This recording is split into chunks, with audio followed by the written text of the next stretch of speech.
नमस्कार, आप देख रहे हैं सबसे बड़ा सवाल और मैं हूं आपके साथ पल्लवी सिंह। दिल्ली के इंदिरा गांधी स्टेडियम में जमीयत उलेमाए हिंद का संविधान संरक्षण सम्मेलन हुआ, जिसमें अरशद मदनी ने कहा कि वक्फ बोर्ड संशोधन एक खतरनाक साजिश है। अगर ये बिल पास हुआ तो हमारी दीनी पहचान खतरे में पड़ जाएगी। सरकार 800 साल पुरानी मस्जिदों के सबूत मांगेगी। अगर दिल्ली की जामा मस्जिद और हैदराबाद की मक्का मस्जिद के कागज मांगे जाएंगे तो अब 500 साल बाद कहां से आएंगे। उन्होंने ये भी कहा कि इसका विरोध जरूरी है। इन तमाम बातों के बीच सबसे बड़ा सवाल ये है कि आखिर मुसलमानों का हितैषी बनकर मुसलमानों को बड़गलाने का काम ये क्यों करते हैं। इन तमाम मुद्दों पर चर्चा करने के लिए स्टूडियो में हमारे साथ मौजूद हैं कैपिटल टीवी के editor in chief doctor Manish Kumar. Sir, आपका बहुत स्वागत है। धन्यवाद। सर, ये मुसलमान के ही हितैषी बनते हैं और फिर मुसलमान को ही बरगलाने का काम क्यों कर रहे हैं? देखिए, ये जो जमीयत उलमा हिंद के चीफ मौलाना मदनी जी, इनका किरदार ही बड़ा बदबूदार है। संविधान बचाओ की बात कर रहे हैं और संविधान पे ही यकीन नहीं है। ये नया फैशन स्टार्ट हो गया है कि संविधान बचाओ, संविधान बचाओ। इस मौलाना से मुस्लिम समुदाय को पूछना चाहिए कि तुम बहुत ज्यादा बड़बोलापन दिखा रहे थे जब शाहीन बाग का आंदोलन हुआ था। जी, फिर हमारी दीनी शिनाख्त खतरे में पड़ जाएगी। हमें कागज दिखाने को मजबूर करना पड़ेगा। हमारी नागरिकता चली जाएगी। हमें सेकेंड ग्रेड सिटीजन बना दिया जाएगा। यही सब तमाशा कर रहे थे ना ये मदनी साहब। जी, सीए कानून लागू है, कितने मुसलमानों की नागरिकता गई? और अगर नहीं गई तो किसकी दलाली कर रहे थे मदनी साहब, ये बता दें। किसकी दलाली कर रहे थे? फिर आ गए ये लोगों को भड़काने के लिए, लोगों को मिसगाइड करने के लिए। ये किसान आंदोलन वाले, क्या हो रहा है पंजाब में? अब किसान थू थू कर रहे हैं, गालियां दे रहे हैं। राहुल गांधी जो है भीगी बिल्ली की तरह गायब हो गया, जा नहीं रहा है। और ये केजरीवाल, ये नटवर लाल अभी जा नहीं रहा है पंजाब की तरफ। क्यों?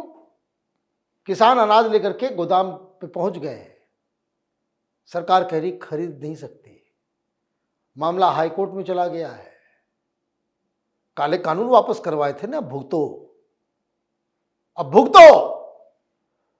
कहां गया ये ब्लैकमेलर किसान नेता टिकैत? कहां गायब है भाई? क्यों नहीं जा रहे वहां पे? किसानों के अनाज मंडी में बिक नहीं पा रहे हैं, सड़ेंगे वो। क्यों? क्योंकि लोगों को आपने मिसगाइड किया। तो बेवकूफी करोगे, इन भड़काऊ भाईजानों के बातों पे आओगे तो यही होगा। क्या बोल रहे हैं ये कह रहे हैं, ये इंसिनुएट कर रहे हैं कि हमारी दीनी शिनाख्त जो है, हमारी मुस्लिम होने की जो आइडेंटिटी है, उस पे हमला किया जा रहा है। उस पे क्वेश्चन मार्क लगा दिया जाएगा, है ना। उस पे भाई वक्त के वजह से आपकी दीनी पहचान पे कैसे क्या दिक्कत आएगी ये बता दो। भड़का रहे हो सबको। क्या कहा इन्होंने कहा कि भाई देखिए, 500 साल पहले, 700 साल पहले जो मस्जिद बनी, उसके कागज हम कहां से लेकर के आएंगे? अच्छा, कौन मांग रहा है? कोई मांग रहा है? कोई मांग रहा है क्या? और अगर मांगेगा और सामने वाला कोई कागज लेकर के आएगा तब तो आपको दिखाना पड़ेगा। मुसलमानों की मस्जिदों को नहीं कोई छीनना चाहता। मदरसों के ऊपर किसी का हाथ नहीं है, किसी का दरगाहों पे कोई करना नहीं चाह रहा, कोई मजार को छीनने में इंटरेस्टेड नहीं है। ये मुसलमानों की जमीन ही छीन के वक्फ बोर्ड ने ये 9 लाख एकड़ जमीन हिंदुस्तान में अपना फैलाया है। सरकारी जमीन भी, इधर भी उधर भी, सारी चीजें। ठीक, ये भड़का क्या रहे हैं, मस्जिदें छीन लेंगे, हम कहां से कागज लेकर के आएंगे। नहीं, फिर ये बरगलाना बंद करो। जो केसेस कंट्रोवर्सी में है कि वक्फ बोर्ड के पास ये जमीन है, आपने किसी से छीन लिया, ये कह दिया भाई वक्फ की जमीन है। जैसे अभी 1500 किसान कर्नाटक के अंदर वहां पे भूख हड़ताल कर रहे हैं, वहां पे आंदोलन चल रहा है और कांग्रेस की सरकार ने उनकी जमीनों को वक्फ बोर्ड के हवाले कर दिया। बाकायदा कांग्रेस की सरकार के मंत्री ने नोटिस जारी करके कहा कि कानून जब तक पास हो उससे पहले किसानों की जमीन वक्फ के नाम पे उसका म्यूटेशन कर दिया जाए। किसान बोल रहे हैं कि हमारे दादा परदादा यहां पे खेती कर रहे हैं, तुम्हारी जमीन कैसे हो गई।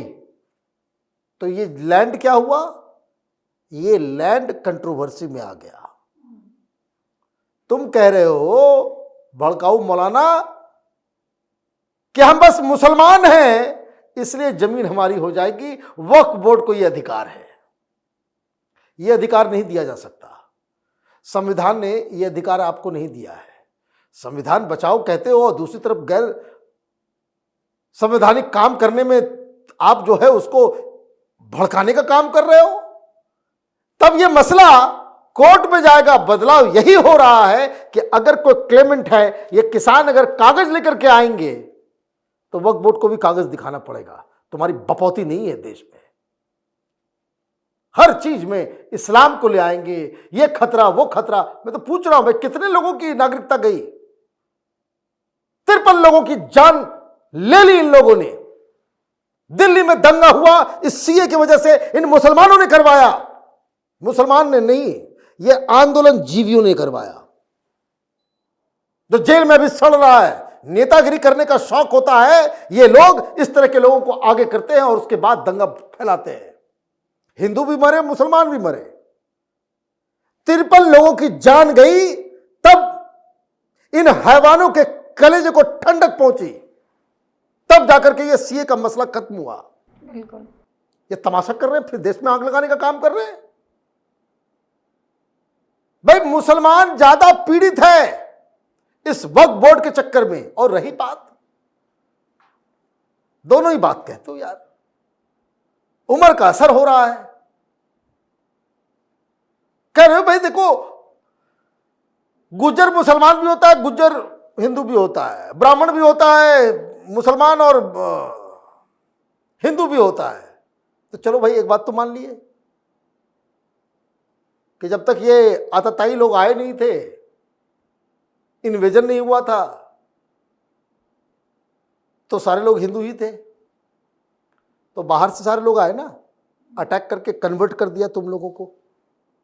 तुम ब्राह्मण थे, बदल गए, ठीक। तो ये जो जामा मस्जिद का एग्जाम्पल दिया, कौन है तुम्हारे? ये जामा मस्जिद किसने बनवाया? शाहजहां ने बनवाया। कौन लगता है तुम्हारा? है तुम्हारा कौन? मामू जान है? क्या है ये भी मालूम है कि ये खानदान कहां से आया? ये खानदान, ये मुगल बादशाह की लंबी लाइन जो बताते हो, ये हमने हुकूमत, भाई मालूम भी है कि कौन से मोहल्ले में पैदा हुआ था। ज्यादा से मैं आपको बता रहा हूं, किसी मौलाना से पूछ लो भाई बाबर पैदा कहां हुआ, अगर वो बता दे तो बात वहीं पे खत्म कर दूंगा मैं। आंधी जान का नाम सुना है? उज्बेकिस्तान का नाम सुना है? फरगना वैली का नाम सुना है? वहां से बाबर आया। वहां तो उसके पास जमीन नहीं है, उसकी शिनाख्त नहीं है, उसके पास कुछ नहीं, उसका बचा कुछ नहीं है। हिंदुस्तान में जो है उसका। तो ये बता दो भाई मौलाना कि ये कौन सा इस्लाम तुम पढ़ा रहे हो, ये भी बता दो। वो तो लुटेरा ही था ना, बाहर से आया, यहां जमीन पे कब्जा किया या खरीदा? खरीद के तो नहीं किया। यहां लूट मचाई, सेना से कब्जा किया, काटा। जो लोग मुसलमान, जो हिंदू, वही जो हिंदू जाति के लोग थे जो बदल गए वो मुसलमान बन गए, जमीन छीन लिया। अब ये बता दो कौन सा इस्लाम तुम पढ़ा रहे हो? ये जमीयत उलमाए हिंद वाले, ये देवबंदी, ये सबसे ज्यादा मदरसों के ऊपर कंट्रोल करते हैं कि इस्लाम में कहां लिखा हुआ है कि लूट के चीज को तुम दान कर सकते हो धर्म के नाम पे। चोरी का माल दान होता है, चोरी का माल दान होता है, लूट का माल दान होता है। ये कौन सा धर्म तुम सिखा रहे हो भाई? और उसने इस्लाम के लिए दान किया तो इन लोगों के तो कोर्ट ऑर्डर्स भी हैं, बायोग्राफी भी है, और कितने लोग धार्मिक थे शाहजहां, कहानी सुनाना शुरू करें क्या? इन अय्याशों ने हिंदुस्तान को लूट के मस्जिदें बनाई, अय्याशी के लिए लाल किला बनाया, पता नहीं क्या क्या नहीं किया इन लोगों ने। शेयर एक्सप्लॉयटेशन के अलावा कुछ नहीं किया, और उसको ये कह रहे हो कि भाई उनका बनाया हुआ चीज वो जो है वो इस्लाम के लिए हो गया। कोई कागज नहीं मांग रहा। जहां विवाद होगा तो ये वक्फ बोर्ड फैसला नहीं करेगा, कोर्ट करेगा। संविधान यही कहता है। ये जो संविधान बचाओ के नाम पे, और आपने क्या कहा, बुलडोजर हमारे यहां चला दिया जाता है, ये कर दिया जाता है, वो कर दिया। भाई बोलो पत्थर नहीं चलाने के लिए, एक हाथ से ताली बजेगी। हिंदुओं ने ठेका ले रखा है सेकुलरिज्म का। अच्छा होता आप ये बात कहते कि जब दुर्गा देवी का विसर्जन होता है कोई पत्थर नहीं मारेगा। आप ये कहते कि हनुमान जयंती के दौरान जो शोभा यात्रा निकलती है तो मुसलमान भाई लोग जो है वो टोपी पहन करके उनको शरबत पिलाए, तब तो सेकुलरिज्म बचेगा, तब तुम्हारी शिनाख्त भी बचेगी। ये क्या तरीका है? एक तो गलत चीज और उसके ऊपर जबरदस्ती। ये क्यों करते हैं ये लोग? ये इसलिए चुनाव चल रहा है, अभी प्रेशर किया होगा, अब कांग्रेस वाले बुलाएंगे, समाजवादी बुलाएंगे, अरे दादा, अरे मौलाना साहब, ये लिफाफा पकड़िए। यही औकात है इन लोगों की। Pressure tactics. चुनाव नहीं होता तो रैली नहीं होती। ये तमाशा मैं इसलिए कह रहा हूं, ये दोनों मदनी, ये सब लोग राजनीति में लिप्त हैं। ये दोनों चाचा भतीजा, ये सब राजनीति में लिप्त लोग हैं। इनको लाल बत्ती चाहिए, इनको सांसदी चाहिए, इनको बनना है एमपी। लेकिन रसूख है, ऑर्गेनाइजेशन है, जमीयत उलमा हिंद के ऊपर कब्जा करके बैठे हुए। भाई कब कराओगे इलेक्शन? जमीयत उलमा हिंद के ऊपर तुम्हें चाचा भतीजा का ही रहेगा सब कुछ। बाकी किसी गरीब मुसलमान उसका हेड नहीं बन सकता, किसी ओबीसी को नहीं बना सकते। तो ये सारी चीजें मुझे लग रहा है कि ये फिर से ये मुसलमानों को भड़काने के लिए ये कांग्रेस पार्टी, समाजवादी पार्टी, ये ओवैसी, ये लोग पर्दे के पीछे से और इस तरह के भड़काऊ मौलानाओं को पर्दे के आगे बिठा करके इस देश के अंदर में फिर से अशांति फैलाने का काम में जुटे हुए हैं। सर, तमाम जानकारियों को साझा करने के लिए आपका बहुत शुक्रिया। धन्यवाद। 8 अगस्त को संसद में वक्फ संशोधन बिल लाया गया, लेकिन कई विपक्षी सांसदों ने इस बिल की मुखालफत की। ऐसे में इस बिल को संसदीय समिति को वापस भेज दिया गया। लेकिन अब देखना ये काफ़ी अहम होगा कि क्या भारत के मुसलमान इन तमाम कट्टरपंथियों की साजिश को समझ पाएंगे भी, या समझने में अभी कुछ और वक्त है। तो सबसे बड़ा सवाल में इतना ही। देश और दुनिया की तमाम खबरों के लिए देखते रहिए कैपिटल टीवी। नमस्कार।